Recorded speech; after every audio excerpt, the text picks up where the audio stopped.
Тэнгүүд бодис солилцооч унаад ирэхээр дархлаач унаад бодис солилцооч муудаад ирэхээр одоо нэг хоёр одоо аяг цөөвгөн идэж яхад тэрийг ингээд одоо нэг 2 цаг алхаж яхад шатаадаг байсан бол бодис солилцоо унтсан үед 2 аяг цөв идээд 3 цаг алхасж тэр юу арилгах ч юм уу тиймэрд болчихдог.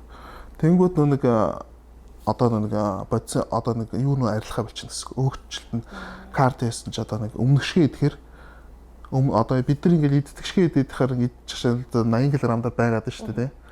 Тэнгүүч өмнөшгөө амар ингээд хасаад 60 кг болчоод 60 кг болчоод өмнөшгөө хоолоо идэхээр буцаад тэрнээс илүү магтар болоод.